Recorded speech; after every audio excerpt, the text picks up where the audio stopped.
Hello, all, and welcome today. We are so excited to be kicking off a very technical, very nerdy, very useful webinar for you all, following up the publication of the LSR guidance, which we've all been waiting with bated breath to receive. And we have lots of folks who are eager to share lots of details for you all on that. So. Today, we'll be going through sort of an overview of LSR guidance and really specifically focusing on the implications for food and beverage. We'll then get into some deep dives on removals and soil carbon, and then get into a little bit on sort of solutions that are out there for you all on measurement and reporting. And then, as always, we'll open it up to a Q&A with all of you. We've got lots of questions that have come in already, sort of through lots of different channels, and we're really eager to answer any live as well. So feel free to drop any questions that you have in the chat, and we'll go ahead and field those towards the end of the webinar. Today, we have an incredible group. So joining us from Perennial, we have Pooja Nair, the Director of Product, and Christian Clanton, the VP of Data Science. Perennial is an MMRV, if you're not familiar with them. So that's a measurement, monitoring, reporting, and verification company, and they're specialized in soil carbon.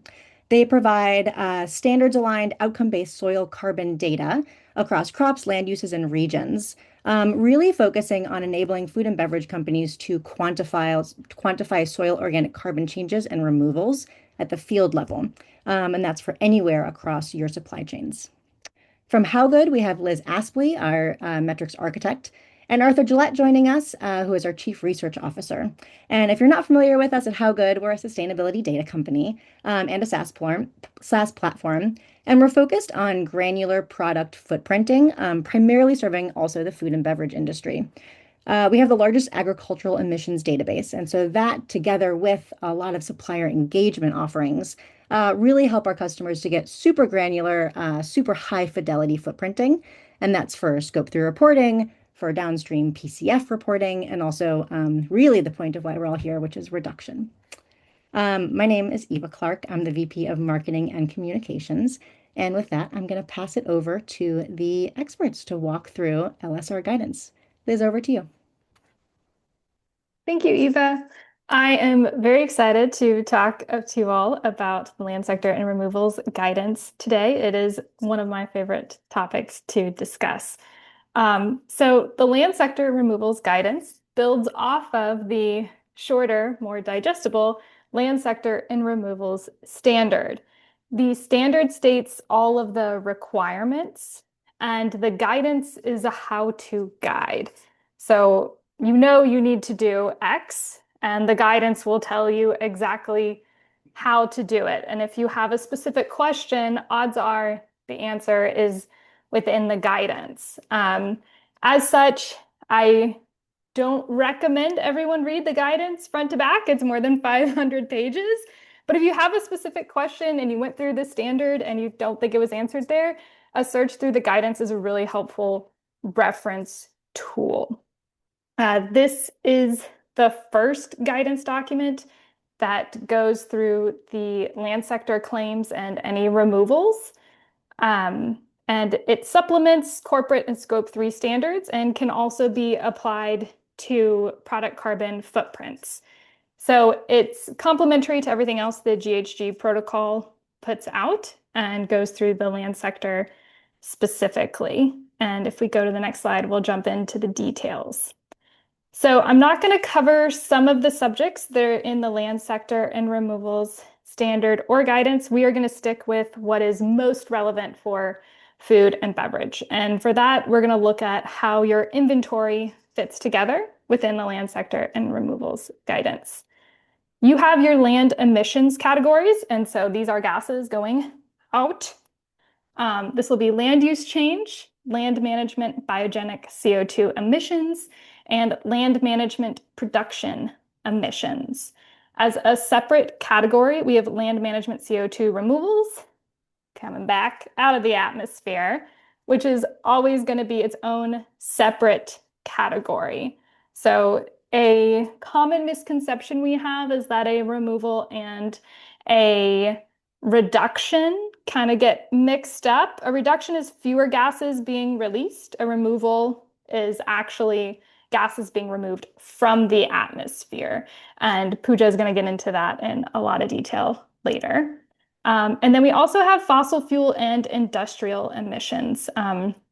These are outside of the land sector. However, they are relevant for a lot of the on-farm emissions that we talk about. And we'll get into those in a little more detail on next slides also. We can go to the next slide, Eva. Okay, so we're going to start with land use change. This is a conversion of forest or other native ecosystem.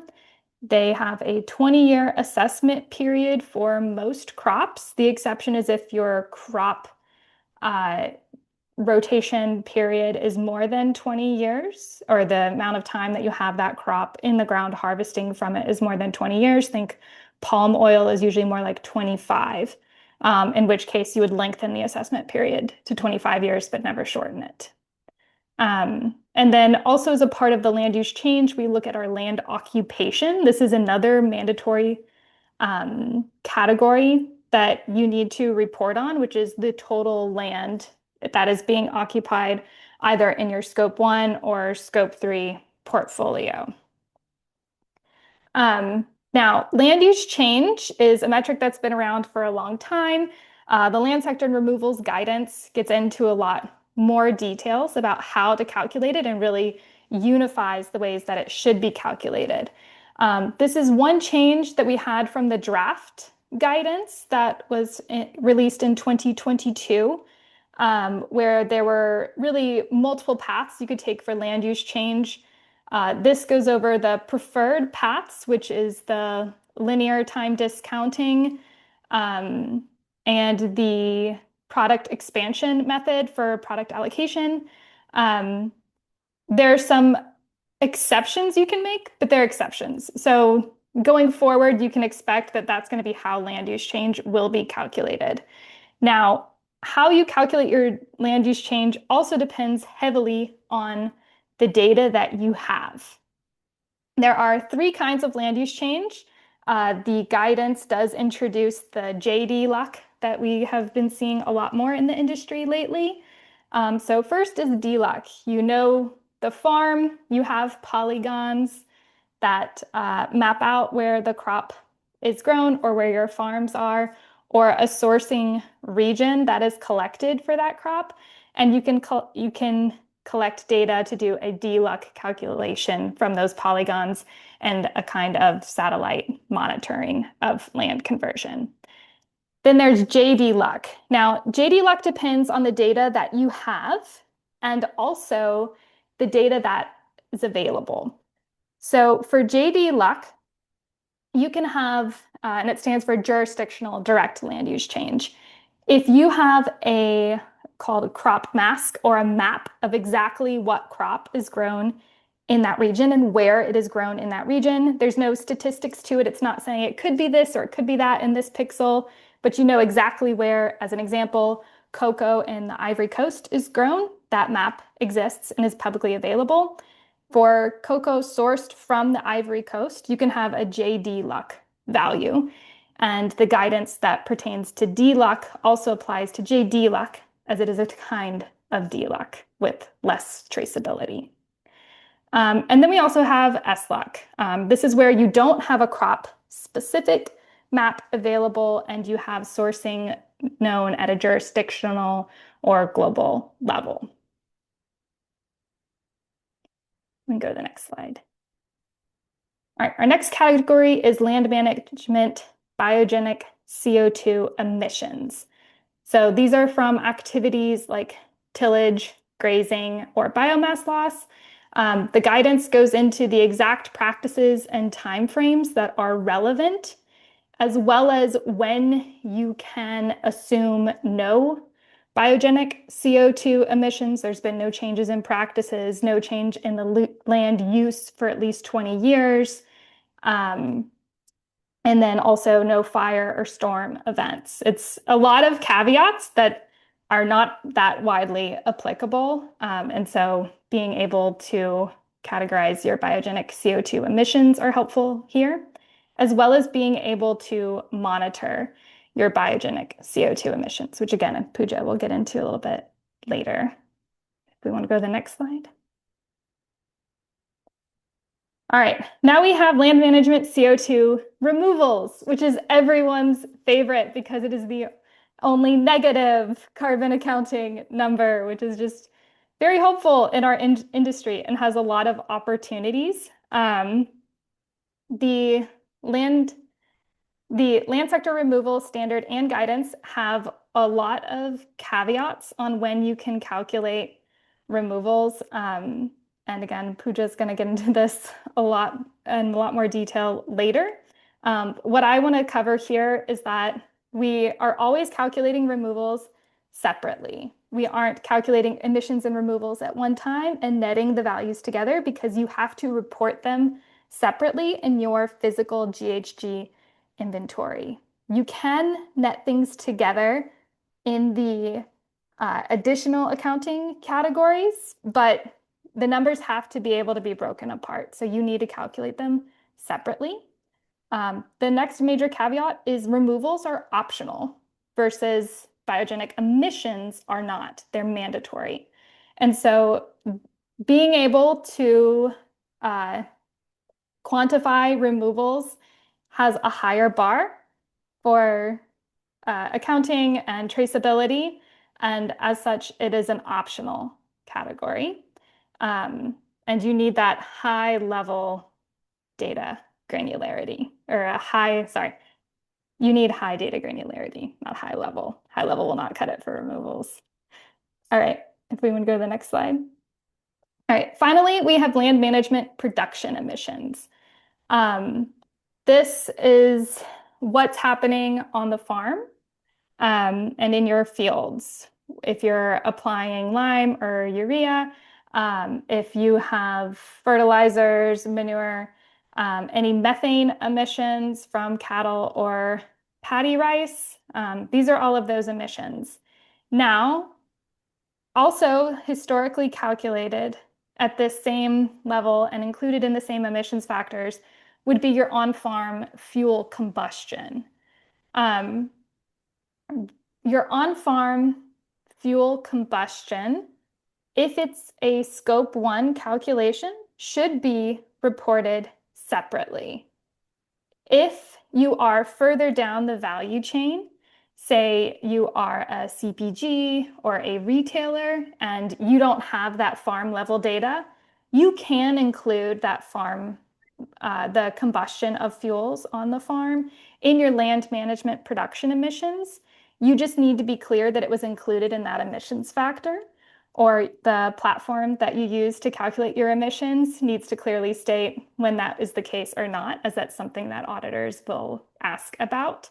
And then also, historically, like I said, these numbers haven't been calculated. Everyone knows that. And so I think this also gives us some leeway and runway to start redoing all of those historic LCAs that everyone relies on to get the numbers to be separated out and a little bit more actionable. All right. Okay, now I've mentioned this before, but this is a big part of the land sector and removals standard and guidance, and that is traceability. You need to have certain levels of traceability within your supply chain to either calculate certain metrics or to claim removals or even to show data at certain granularities. So if you have a, let's say, chocolate product and you don't know where any of the commodities come from, you need to use global values for your data. If you know that, oh, this cocoa or this chocolate liquor in my chocolate product comes from Ghana, then you can use JD Luck and Ghana specific values in your inventory. And so being able to trace your supply chain is really key for reporting because it's key also for actions when you want to get into your reductions and removals. If you don't start mapping the supply chain, you can't act on it. You can't have actionable data. And so you need to have physical traceability. Physical traceability, there's a lot of different categorizations from certifications that allow this. Um, Mass balance is allowed, identity preserved is allowed. The guidance lists out all of them. Book and claim is excluded. And so you do need to have that physical traceability. Go into the next slide. Okay, so what does this really change for you and how you go about your carbon accounting and product carbon footprinting? One is you're going to have to ask your suppliers for more data. And maybe in turn, they have to ask their suppliers for more data. But the generic and global averages aren't going to cut it anymore here. Another is that having asked your suppliers all this data, knowing more about your supply chain pays off. You can use the more granular data. You can better track any reductions or actions that you know are within your supply chain when you have that data. And this also means that procurement and sourcing is going to be more heavily intertwined with sustainability than ever before. They've always been together, but now this chain of custody is going to become very critical for your reporting. You want to go to the next slide? So here is your readiness checklist. Map your traceability by commodity and volume. See where your commodities can lead to removals. Where do you have the level of traceability that's needed for removals?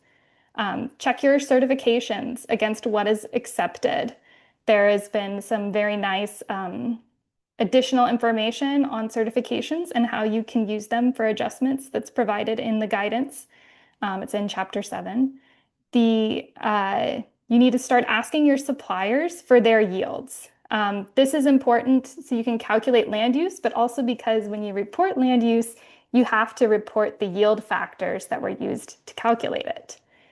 And then also start getting a baseline for your land use change risk and how you can invest in more conversion free to reduce these emissions going forward.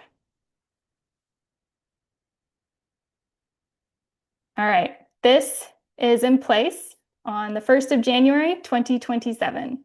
Now, WRI was really clear in their land sector removals guidance webinar. If you all didn't go see that, it's posted on the same page as their land sector and removals guidance. I recommend it. It was very informative.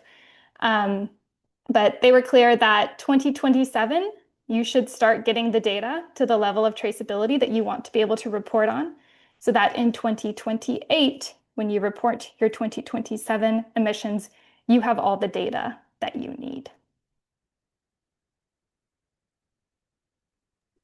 And with that, I'll hand it to Pooja. All right. Yeah, thank you so much, Liz. So for this next section, I'm planning to walk into, what is a removal, how is it quantified, and what are some of the requirements there. And so to start off, I'm just going to read actually the exact definition of removals from LSR, just to keep it exact. So a land management removal is a net CO2 removal resulting from increases to carbon stored in, I've lost the slide.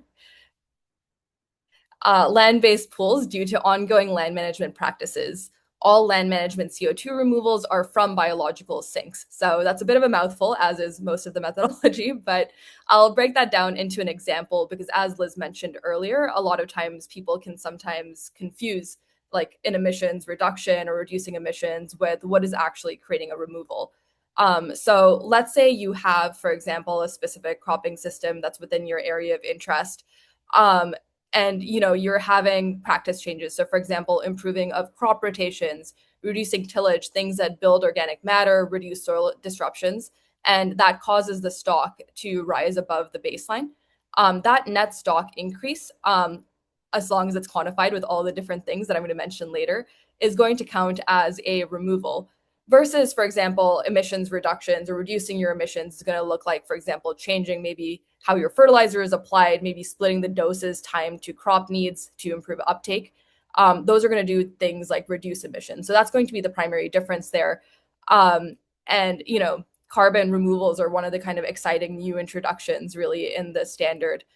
I think we can move on to the next slide.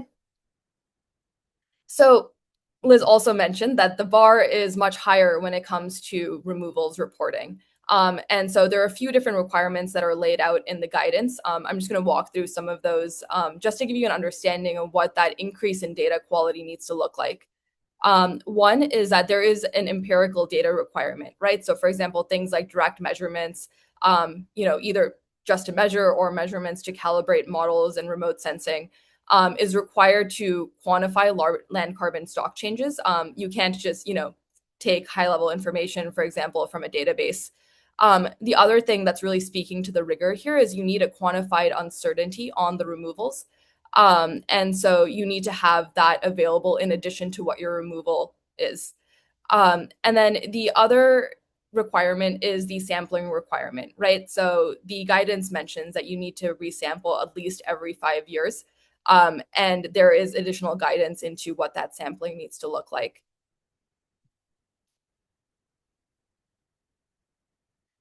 So today, what I am going to dive into is 3 different approaches to quantifying soil carbon and talking about some of the differences in all of them and how you might want to approach selecting one from your project. Before I dive into it, I will say the reason that we are talking about this is I think that choosing the appropriate approach for your project is very important.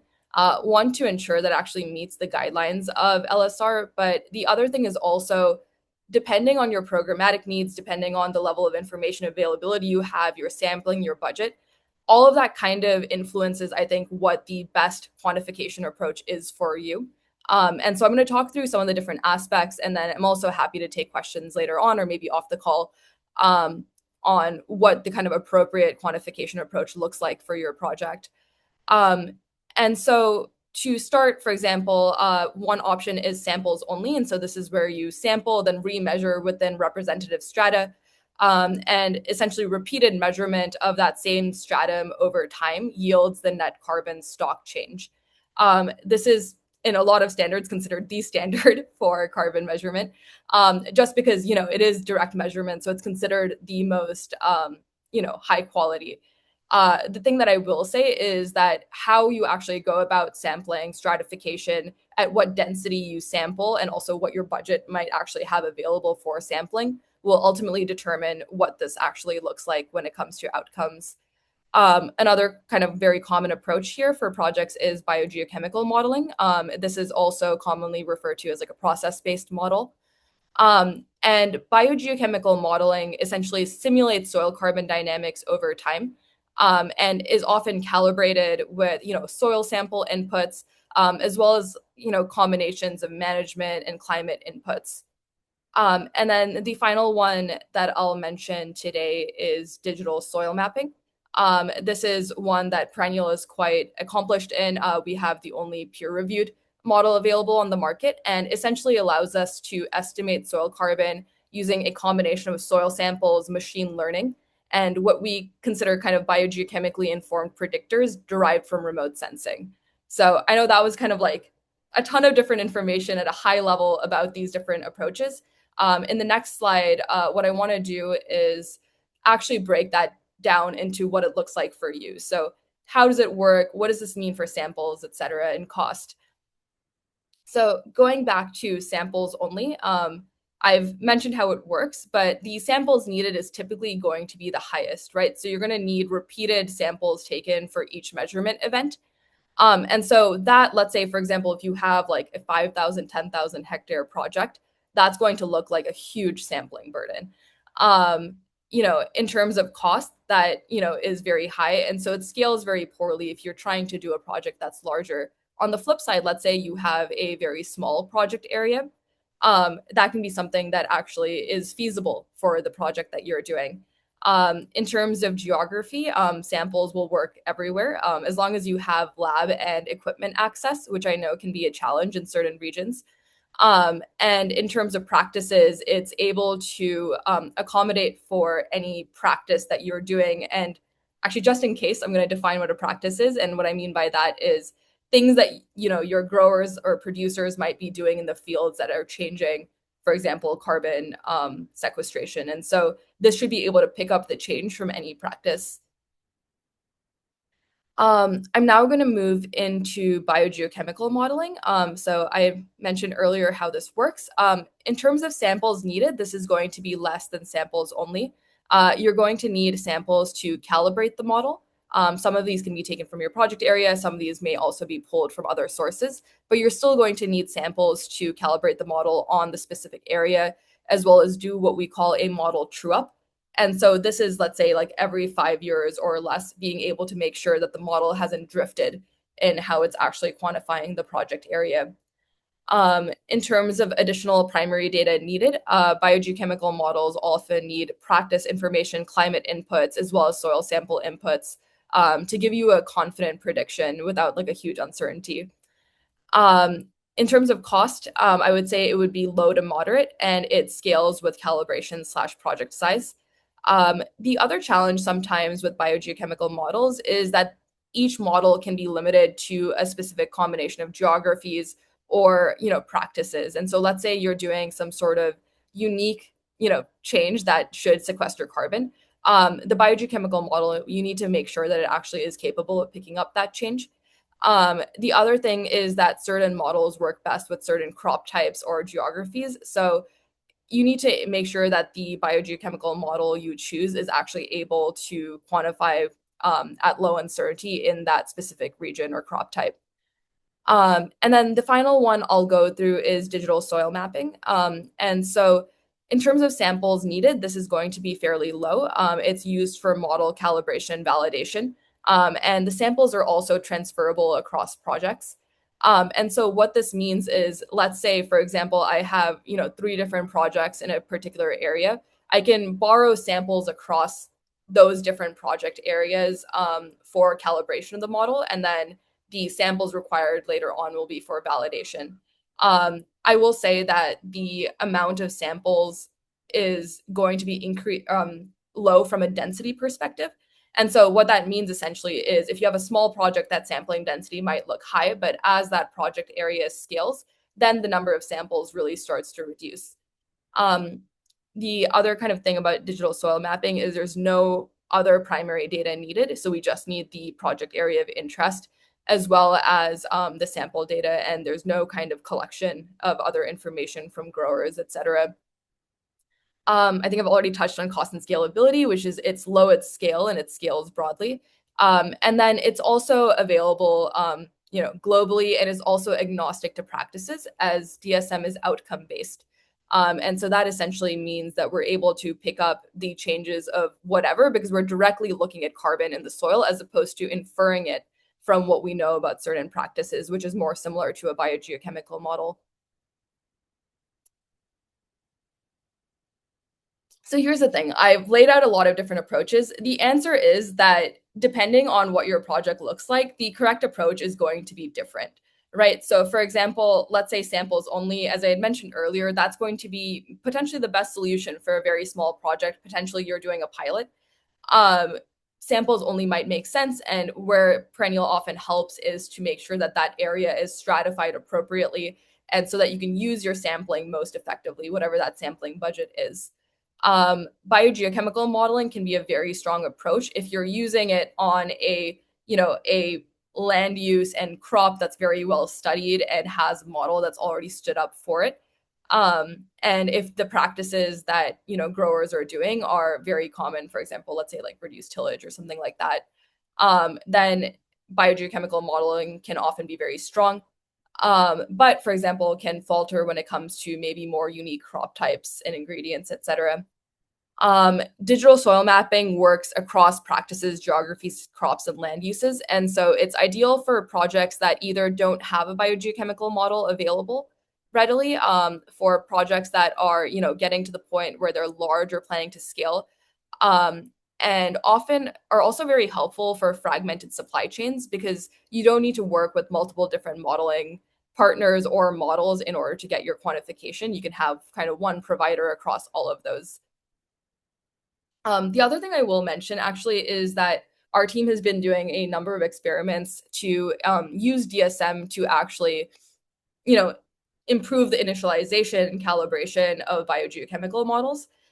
So the other thing I'll mention here is you can sometimes use a hybrid approach, right? So for example, using DSM to improve the output of a biogeochemical model, um, or for example, starting samples only, but collecting samples in a way so that if you have plans to grow your area larger for removals, that digital soil mapping can transition very easily.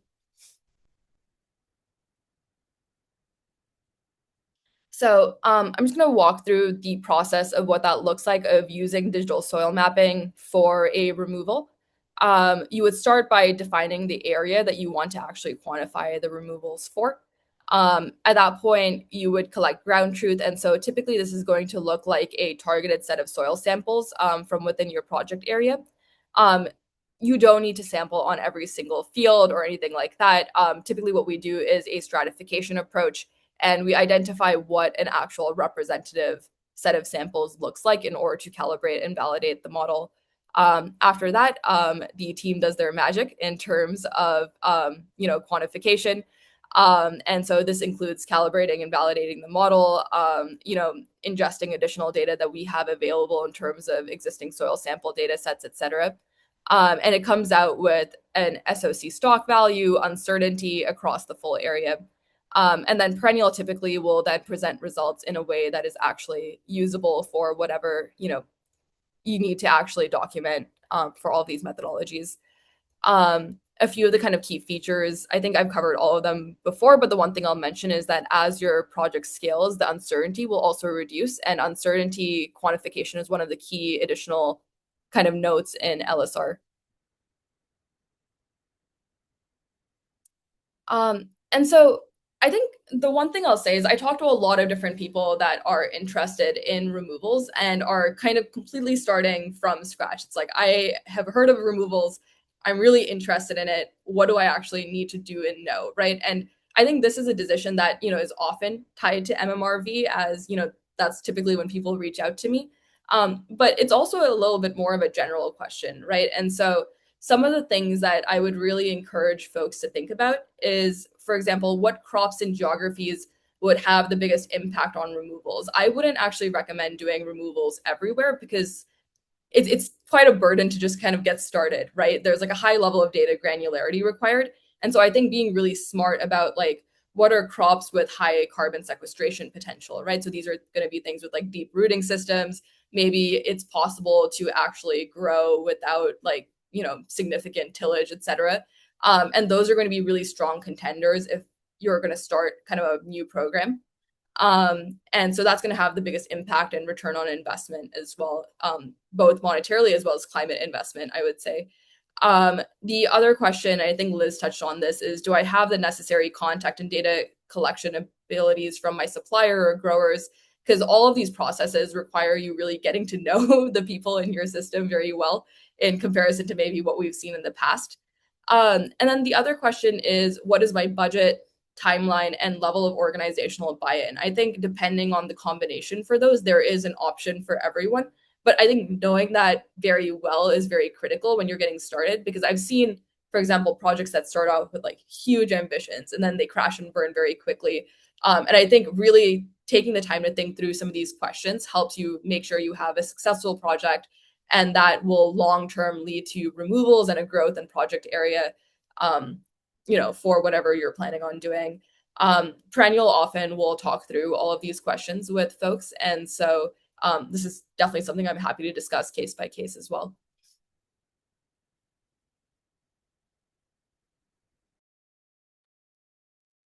All right. So here we have an overview of what the HowGood Lattice platform can show for your land sector and removals relevant metrics. So keep an eye on one thing, which is carbon removals. The platform already breaks the footprint into the same categories that the standard uses: land management, land use change, and then we have processing, manufacturing, and other items downstream. It surfaces removals as their own line, calculated separately and never quietly snuck into another emissions factor. For this climate smart yellow corn, removals come in at minus 0.25 kilograms of CO2e per kilogram, an 89% reduction against the gross footprint. So that's the payoff that you can get from granular traceable data that we've been talking about here today. When the farm level practice data is there, the removal is visible, defensible, and bookable. And now we can go into what this can look like with the data from Perennial in the next slide. So these are the same numbers that we were showing on the previous slide, but in two documents that you would actually file. So on the left, we have your Scope 3 GHG inventory with flag categories reported as gross emissions and with carbon removals as a distinct line beneath the gross subtotal, never netted in. On the right, we have the flag target annex, where emissions and removals are reported against separate targets. And we also give this at the commodity and regional level required in the SBTI validation portal. In both, removals are visible, they're additive to the narrative and kept apart from the gross emissions figures. For companies taking the step to measure soil carbon and removals in their supply chains, Perennial and HowGood work together to take you from field to inventory.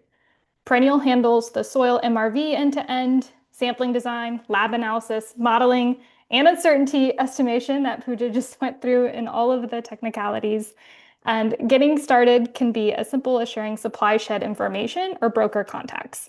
What comes back is a standards align SOC estimate with uncertainty grounded in primary data from your supply chain that populates the carbon removals layer in Lattice alongside your existing outputs and flows into your corporate inventory.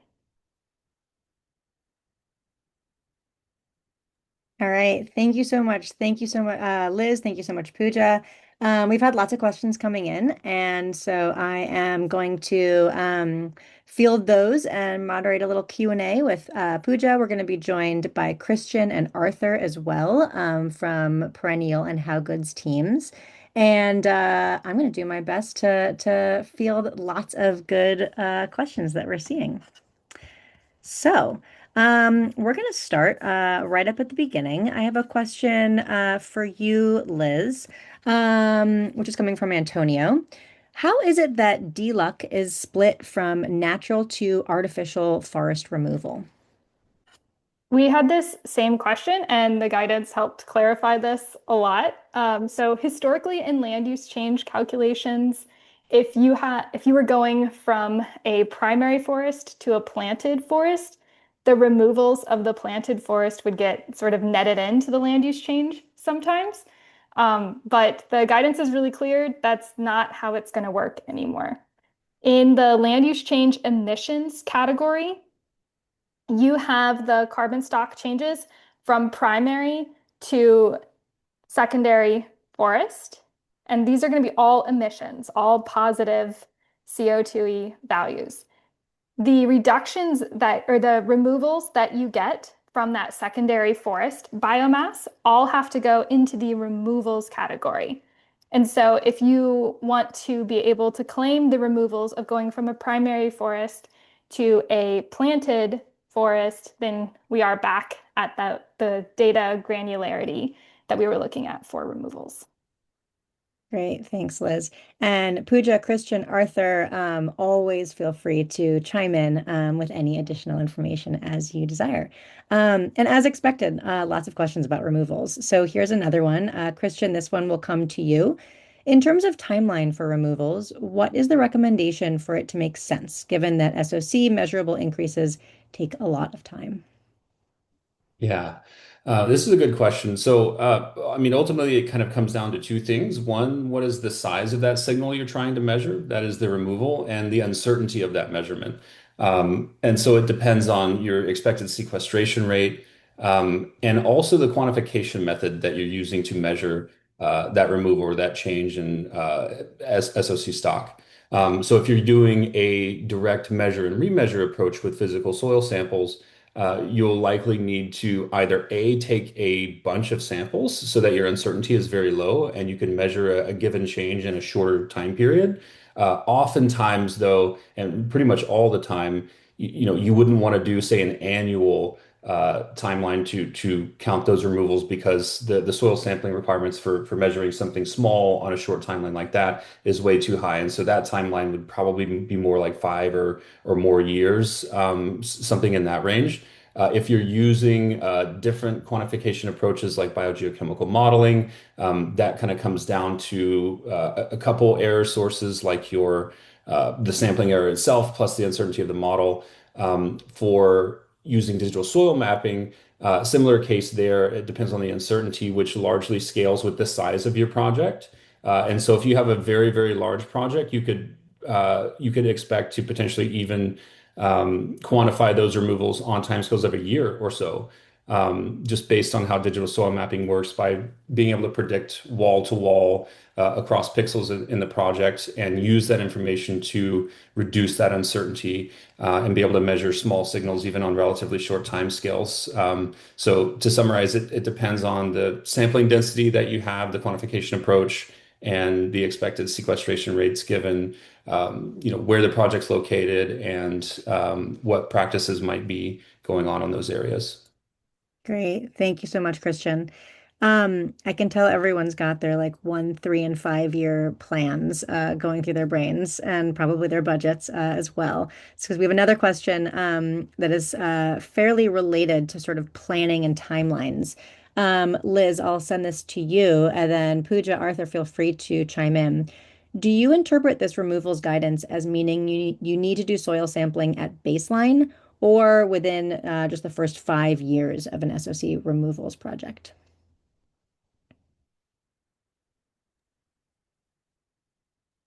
So you get a better carbon accounting platform and you set a proper baseline faster if you want to claim removals. If you go ahead and set your soiling sampling baseline, but I'll let the experts also chime in here. I think, yeah, my answer is very similar to Liz. There are certain places where it feels like a bit of a gray area because I know that these technologies can back model both DSM and biogeochemical modeling. But for proper removals accounting, the recommendation is to set your baseline samples. And yeah. Great. Thanks. Okay. Liz, over to you again. What are the options to measure fuel use in a farm? This is a question that we get a lot, and Arthur, you can also feel free to chime in here.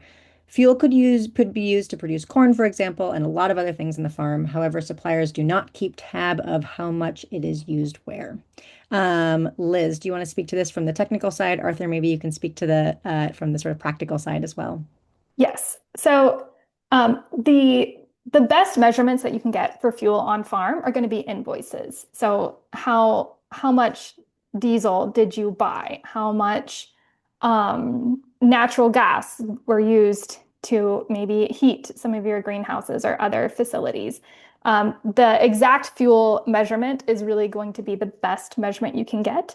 There are on-farm calculator tools that also will let you input values saying what machinery you used, how often you use them, and on what land area to approximate the fuel use. But these are not going to be as accurate as those actual on-farm fuel measurements. I think the question is also alluding to how do you separate any on-farm processing that may be happening from more of the field use. And the answer on that is just to ask your suppliers to do the best they can. All of this with data entry on this wide scale, when we know there are so many growers around the world, not everything is going to be calibrated exactly perfectly, and not everyone interprets the questions in the exact same way. Just look at anything on FAO stat to see that.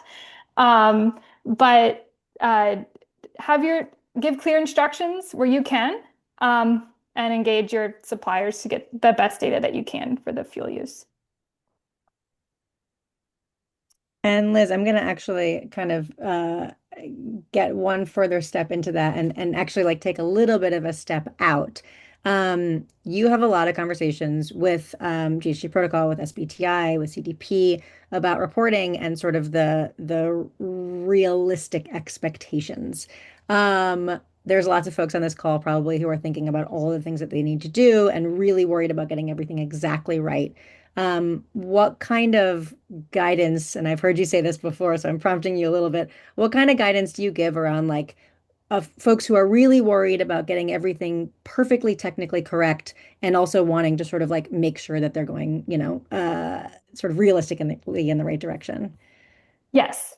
First, I will say I'm a mathematician, so I'm also one of those people who wants to get it really technically correct, as correct as I can. I want sources. I want to be able to prove the theorem before I go about this. Uh, but this guidance is new. It was just released this year. The data that we all have been using is not new. New data is coming out all the time, especially with a lot of the satellite monitoring that we have. And there's so much awesome development in this space right now that I will keep myself from going into too much because it is very exciting.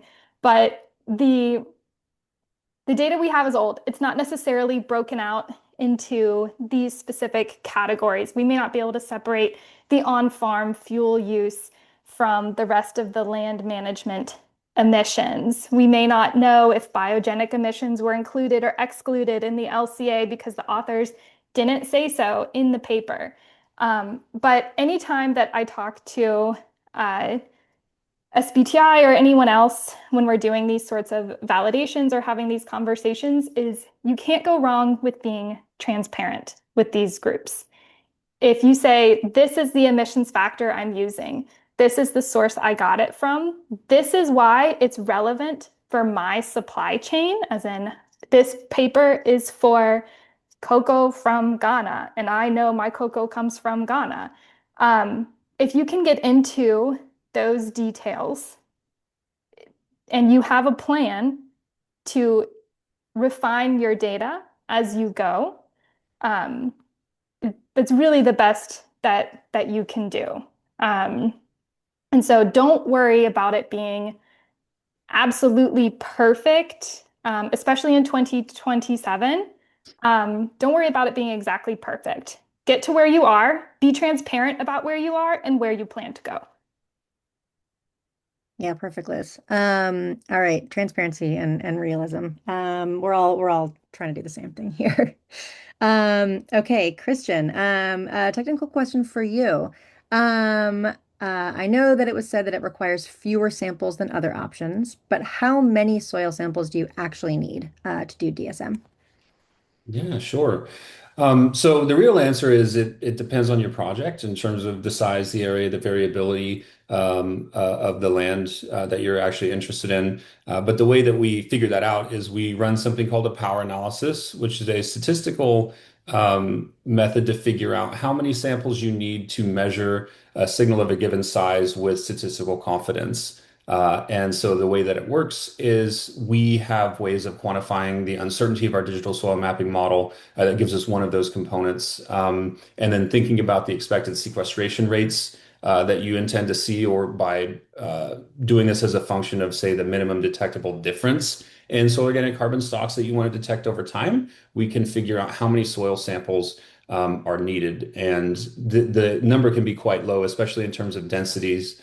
Sampling density, say number of samples per hectare, can be very low, in particular for projects that are large.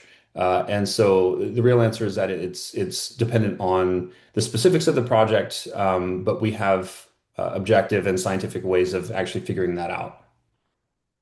Great. Thank you so much. All right, Arthur, I'm gonna bring you into the chat now. As someone who has spent the last 20 years building an agricultural emissions database, I think this question's for you. So with Scope 3 reporting increasingly gaining momentum, which we are indeed seeing all over the world, What measures do we have in place to make emission factors for raw materials easily accessible to companies willing to report? It's a great question. I think there are more and more efforts to make publicly available data sets for underlying parts of the emission factor sequence. I think there's a really interesting question behind this question, though, that is most of the companies we work with, they don't just procure commodities. They procure processed commodities, and they procure processed commodities combined with other processed commodities into a semi-finished material that need. And so the uh, we're at least at HowGood, we're actually not really that interested in a solid pool of flat emission factors for commodities, even if they have decent geographical representation, because there's actually a missing piece there to connect up to the food system supply chain, right? And so if we're really representing the food system here, you need, if you want to if you want to account for removals, that's great, but you need to fold that in to um, uh, a carbon footprint that then accounts for the losses and the transportation and the processing, and the technology is there to do that. And that's what's really interesting, and that can come from HowGood and a few other places. But it's really that's what's important now. We do have that level of specificity. The if you're going to all the effort of establishing what your carbon removals are, you shouldn't be doing that on a project basis where you have one big number or you have a per kilogram number, but that per kilogram is per corn, and what you actually buy is maltodextrin, right? Like, how do you connect that up? How do you make it all work? And I think that's what's interesting. That's the technology that is more and more available now, and that's what's exciting is making those connections very, very real with established clear system boundaries that follow all of these rules that are slowly reaching a level of maturity that we can all learn how to live with and respond to and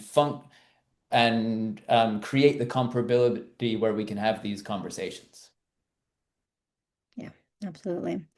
Um, we have a question from Manuel about Perennial and HowGood and sort of how what shape our collaboration takes.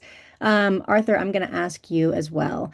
For MMR and MMRV information, like what comes from Perennial, how can that feed into HowGood's Lattice platform and our full sort of Scope 3 reporting offering? Um, so we basically, and Liz has done a huge amount of the work to actually create this, but we basically can accept well-vetted data in any of the shapes at the agricultural level into Lattice. And what Lattice does is that what I was just talking about, that connector, right? So it turns a very specific bioregion's corn emission factor into the emission factor you need for the actual material you buy in the location you actually use it, right? And so in order to do that, we do have background emission factor data for corn, but we would much prefer to receive an emission factor from perennial, not on corn. Perennial on corn is the wrong, let's say, damn it, for Kernza, no, for cacao, for whatever it is, and and then we can make sure that the allocation stays clear through your supply chain, so you're actually able to use it in your purchase data directly. So it's not calculated as an inset, it's not calculated as an offset. It's actually calculated fully as a contributing PCF emission factor within your actual Scope 3.1 inventory. And that's really where we think the magic is, because that creates predictability. That starts to line up with traditional accounting practices and real long-term reduction practices. And that's where the intent of this this LSR guidance is really aiming us all. And so that's what's really exciting. Yeah, absolutely. Pooja, I'm going to ask the same question to you. Maybe you can respond with anything that we don't have to bleep out afterwards. Pooja, would you like to speak to how Perennial works with carbon accounting platforms and really making sure that the granular removals and soil carbon measurement work that you do goes into sort of large scale scope 3 reporting. Yeah, I think what Perennial can really help with is the kind of transition to a more granular level, because I think that what's kind of bundled into the requirements, if you read into the line, is this like level of, data collection, et cetera, that's like very, foreign to folks that have stayed at, generalized emissions factors and things like that. And so a few of the different ways we help is actually like, for example, operational support, right? And so you can, you know, have everything working through HowGood, but can subcontract essentially Perennial through that, in order to handle things like the sample planning and collection of samples and all of these essentially like real world actions that then tie into the like final more granular value that you're going to get. And yeah, if anyone has like more specific questions, I'm more than happy to take that as part of an email, et cetera, and look at what that project looks like for you. And then the other thing that we're able to provide, and is like, Christian has touched on as well, is our DSM quantification, et cetera, is going to be like, field level, 10-meter resolution, high quality, measurement with uncertainty, right, associated. So we're able to kind of use that information to create these high quality outputs that you can start to report on, while still maintaining maybe the way that you do other things for projects that you're not ready to get to the removals level for, et cetera. All right, thanks so much. It is definitely an ongoing evolution, a long journey for all of us. And land sector and removals guidance coming out is definitely a big milestone. I dropped some contact emails for both Perennial and HowGood. Absolutely feel free to follow up with any additional questions that you have on the practical or technical or generally friendly side. I'm going to close out with just a question for you, Arthur, on sort of big picture. What does LSR guidance coming out mean for the industry? What is this signaling and what does this mean for all of us who are here on this call? I actually think it's a landmark moment for the maturity of our accounting systems, effectively. I know there's been a lot of worry and a lot of fear, but actually, if you're running through the guidance, it's basically choose your own adventure. If you don't have any information, there's still a path for you. You just don't get to claim removals, right? Like, it doesn't mean you can't do carbon accounting. It doesn't mean you can't set a target in one way or the other. You still can.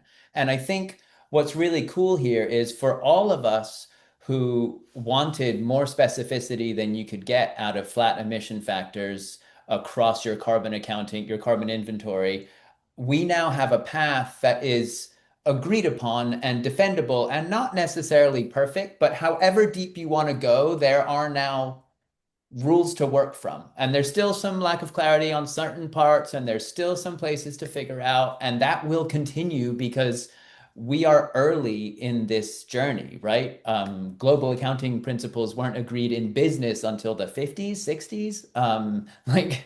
Just think, hopefully we can go faster than that for carbon, but business existed for a long time before that. And where this is a major moment forward and a major moment where we now have clarity on if you want to claim something hard, here's a path to do it. If you want to claim something easy, you can still do it in a similar way to how you were doing it before. And you get to choose. So for those of you who are ambitious, for those of you who want to reduce, for those of you who even beyond that want to remove, there is now a path that has the backing of the global bureaucracy, for lack of a better word, and that is a good and solid thing to work from. And I'm really excited about it, actually. And I think we can move well from here. All right. Oh, lots of hands clapping for global bureaucracy here. All right. Thank you all so much for joining. Of course, feel free to follow up with any questions that you have, and happy carbon accounting. Bye all.